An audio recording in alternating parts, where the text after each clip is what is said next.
West Berlin, 1962.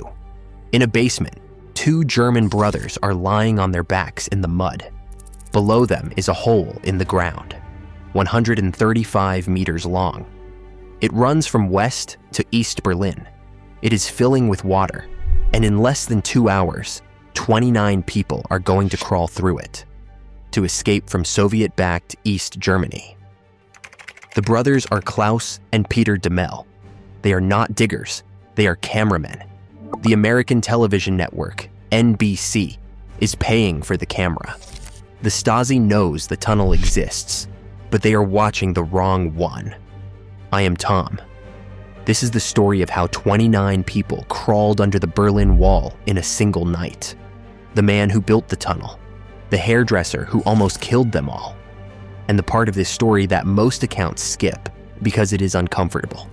To understand what happened in that basement, we have to go back 13 months. August 13th, 1961. A Sunday. Just after midnight, the East German leader Walter Ulbricht has hosted a quiet garden party at his country retreat. After supper, he tells his guests they cannot leave. He has just closed the border between East and West Berlin. While he tells them, hundreds of tanks are already rolling into position. Workers are unrolling barbed wire across streets.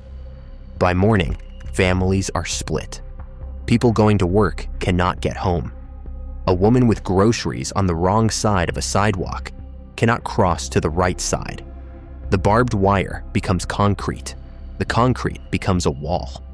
The wall becomes a system, guards, dogs, watchtowers, a death strip with raked sand so footprints would show. Joachim Rudolph is 22 years old. He is an engineering student in East Berlin. As a child, he watched East German tanks crush a protest he was standing in. He has no intention of staying. In September, 4 weeks after the wall went up, he and a friend find a section near a cemetery. The concrete on top is poured but not yet cured. The barbed wire on top has been laid that afternoon. They climb. Joachim cuts his hands open on the wire. They drop down on the other side, into West Berlin, and they keep running until they are sure no one has shot them. He is safe. He has a mother and a sister still in the East, but no immediate family stuck behind the wall. He could finish his engineering degree in West Berlin. He could leave the whole thing alone. He does not. Here is what I keep coming back to about Joachim. He is not a politician. He is not a journalist. He is not a hero in the way these things usually go. He is an engineer who has just escaped and who looks at the people still on the other side and decides his hands are still useful. In May 1962, 8 months after he climbed over, he picks up a spade. He is going to tunnel back in. He is not the only one.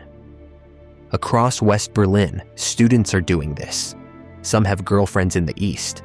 Some have children in the East. Some have parents. A few, like Joachim, just have a sense that they owe somebody. Joachim's group runs into trouble fast. The first attempt fails after 25 meters. They run out of oxygen and have to stop. They had not thought about air. The clay is heavy. The work is brutal. Some give up. Then, on August 17th, 1962, a year and 4 days after the wall, an 18-year-old named Peter Fechter is shot trying to climb across in broad daylight. He falls back into the East. The East German guards do not help him. The West German guards cannot reach him. He bleeds to death at the wall over the next hour, while a crowd watches. Photographs of his body run in newspapers around the world. Joachim and the diggers pin a photograph of Peter Fechter to the entrance of their tunnel. Then they go back to work. While Joachim is digging, other people are digging too. There is no single tunnel under the Berlin Wall. By the autumn of 1962, there were at least 7 different tunnel projects running in parallel, some funded, some on a shoestring. Most of them fail. A few collapse and kill people. The largest escape network in West Berlin is called the German Group. run by 3 students out of an apartment they nicknamed the House of the Future. They run safe houses, forged papers, and several tunnels at once. One of those tunnels is being dug by a young man named Wolf-Dieter Sternheimer. Wolf-Dieter has a fiancée in East Berlin. Her name is Renate. He's going to get her out. Now I want to slow down here, because the betrayal that is about to happen is not what you might think. Most accounts make Joachim the hero of this story. He was. But the person I keep coming back to is Siegfried Usse, and what he did and why it eventually failed is the part that gets skipped. Siegfried Usse is 23 years old. He works as a hairdresser in West Berlin. He is gay in a country where being gay is still illegal on both sides of the wall. In 1961, he is caught at Friedrichstrasse station, the main crossing between East and West Berlin, smuggling cigarettes into the East. The East German police pull him into a small room. They tell him they know about him. The cigarettes are not the issue. The issue is the men. They give him a choice: prison and exposure, or work for us. He works for them. Within a year, Siegfried Usse is one of the most productive informants the Stasi has in West Berlin. He has infiltrated the Gehrman group. He goes to their meetings. He learns their code names. He knows about the tunnels. The Stasi file on him will eventually run to more than 2,700 pages. That is what the BBC journalist Helena Merriman found when she went into the East German archives for her book on this tunnel. 2,700 pages on one informant. He is not a master spy. He is a frightened young man, blackmailed for being himself, who proves very good at the work. In early August 1962, he walks into a cafe in East Berlin called the Orient. He sits down with a Stasi officer he has met many times. He gives him a list of names. Wolf-Dieter Sternheimer is on it. 2 days later, Wolf-Dieter crosses into East Berlin to make final arrangements with Renate. He is arrested at the Heinrich-Heine-Strasse checkpoint before he reaches her apartment.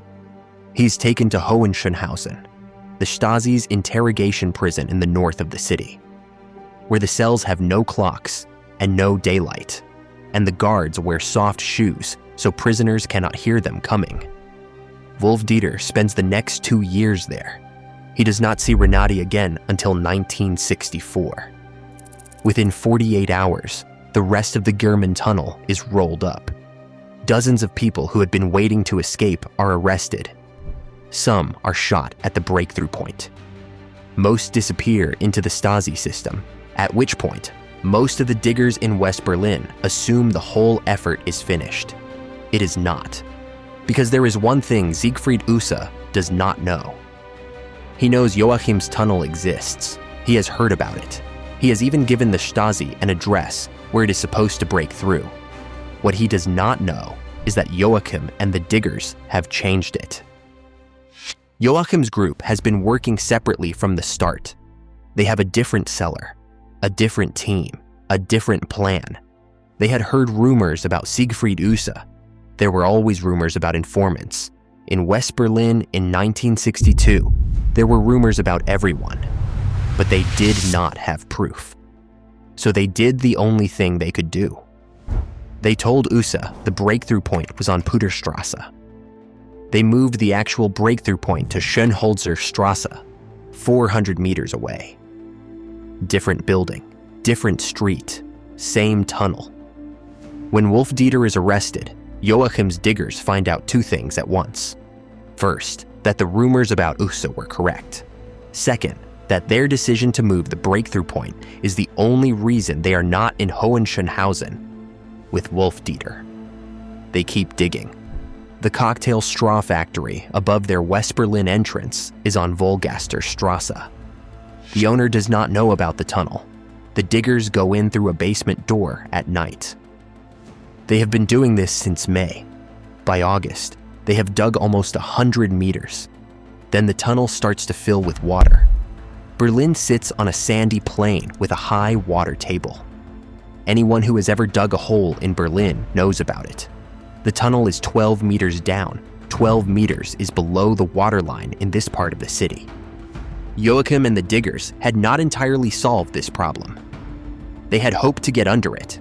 They could not. Water comes up through the floor of the tunnel, slowly at first, then in a steady trickle, then in centimeters per hour. The diggers buy a pump. The pump is not enough. They buy a second pump.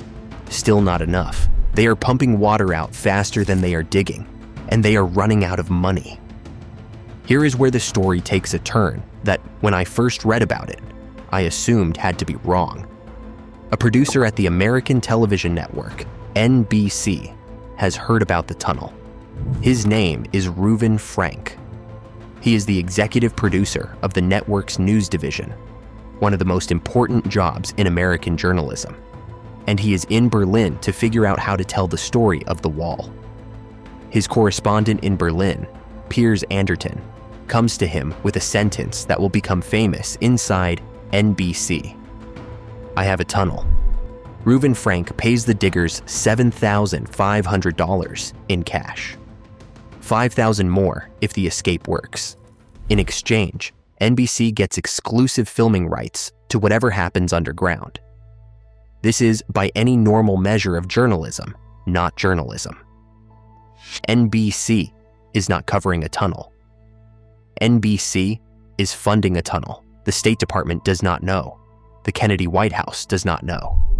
Even most of NBC News does not know. But the money buys timber to shore up the walls. It buys better pumps. It pays for 2 cameramen, Klaus and Peter Demel, brothers from a film school in West Berlin, who agree to lie on their backs in a wet tunnel and film whatever happens. The pumps win. By early September, the tunnel is dry enough to finish. It is 135 meters long. The end of it is directly under the cellar of Schönholzer Strasse 7 in the East Berlin district of Prenzlauer Berg. On September 12th, the diggers send a message into the east. A young woman named Ellen Sesta, who lived in West Berlin and could cross to the east with a passport, walked into Schönholzer Strasse, a 7, and gave the residents the date. 2 days from now. Wait for a knock on the cellar floor. If you are still here, consider subscribing. What happens in the next 48 hours is the part of this story that the survivors said, decades later, they still could not entirely explain. 3 things go wrong. One of them should have killed everyone in the tunnel. It does not. And the reason it does not is the part of this story I find the strangest. September 14th, 1962. A Friday, late afternoon. Joachim is in the tunnel with 2 other diggers. They are at the eastern end. Above them is the cellar floor of Schönholzer Strasse 7. They have been measuring for weeks. They believe they are within a meter of where they need to be. They start hammering up. The first thing that goes wrong is the floor. They expected concrete. They hit a layer of brick, then another layer of concrete, then a layer of rubble. The cellar of an old Berlin tenement is not one floor. It is decades of floors, laid on top of each other every time the building was renovated. Joachim is hammering through history. It takes hours. Above him, in the apartment block, people are walking up and down stairs and have no idea that there is a man with a hammer 2 meters below their feet. When he finally breaks through, he comes up in the wrong room. The plan was to come up in an empty storage cellar. Instead, he is in the laundry room of the building. There is a woman in the laundry room. She is folding sheets. She looks at him. He looks at her. He is covered in mud and clay and brick dust. He has come through the floor. He does the only thing he can think of. He says, quietly, "Wir sind vom Tunnel. Wollt ihr nach Westen?" "We are from the tunnel. Do you want to go west?" The woman puts down her sheets. She walks out of the laundry room. She walks out of the building. Joachim does not know if she is going to get the police, or her family, or both. She is going to get her family. The second thing that goes wrong is the water. While Joachim was hammering through floors, the pumps in West Berlin started losing the battle again. Water is rising in the tunnel. Not fast, but steadily. By the time the first escapees reach the tunnel mouth on the east side, there are 3 centimeters of water on the floor. By the time the last group goes through, there will be 12. The first escapee down is a woman named Eveline Schmidt. She has 2 small children. Her husband is already in the West. She climbs down the ladder into a hole in the floor of a Berlin laundry room and starts to crawl. The tunnel is 1¼ meters tall and 70 centimeters wide. You cannot stand up. You cannot easily turn around. You crawl on your hands and knees through cold water in the dark for 135 meters with 2 children and trust that there will be someone at the other end. The Damel brothers are filming her with a hand-cranked camera. There is no audio. There is barely enough light. They are lying on their backs in the West Berlin cellar, pointing the lens up the tunnel mouth, and Eveline crawls out of the dark towards them with her hair full of mud. In the middle of the tunnel, one of her children loses a shoe. Eveline cannot stop. She cannot turn around. She leaves the shoe. Joachim finds it later that night when he goes back through the tunnel to check it is empty. A child's shoe in 12 centimeters of water. He keeps it. A few years later, after he has married Eveline, he gives it back. The third thing that goes wrong is the most dangerous, and it is not happening in the tunnel. It is happening 400 meters away, at Puderstrasse, where the Stasi has been waiting for hours. Siegfried Use's information was good. Stasi soldiers have surrounded the building Use named. They have explosives ready to collapse the tunnel as soon as the first escapees emerge. They have an officer on site, a Lieutenant Colonel Siegfried Leibholz, with the order to detonate. There is no tunnel at Puderstrasse. There has not been for weeks.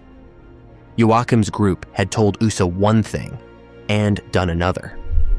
While the Stasi watches an empty cellar 400 meters away, 29 people crawl under the Berlin Wall. They come through in 2 waves, the first on the evening of September 14th, the second the next day. Eveline and her children, a woman in a Dior dress who had decided that if she was going to escape across the most heavily guarded border on Earth, she was going to do it well-dressed, a man whose wife had not seen him in 14 months. The diggers last. When Joachim climbs out of the West Berlin end of the tunnel for the final time, it is just before dawn on September 15th. He has not slept in 2 days. He is covered in mud. He has, in his pocket, a child's shoe. 29 people are now in West Berlin who were not there 2 nights ago. 11 days later, the tunnel collapsed. A boy in the East Berlin cellar was playing on the floor and noticed it had gone soft. The Stasi found it. They found the cocktail straw factory on the West Berlin side. They found the basement door the diggers had used. By then, it did not matter. Joachim was in West Berlin. Eveline was in West Berlin. The Damel brothers were on a plane to New York with 12,000 feet of black and white film in metal canisters. Reuven Frank locked himself in a cutting room at NBC's headquarters in New York. The footage had no audio. It had been shot in low light on a hand-cranked camera by 2 men lying on their backs. He had to make 90 minutes of television out of it. He did. The documentary was called The Tunnel. It was scheduled to air on October 31st, 1962. It did not air on October 31st. In October, American spy planes had photographed Soviet missile launchers in Cuba.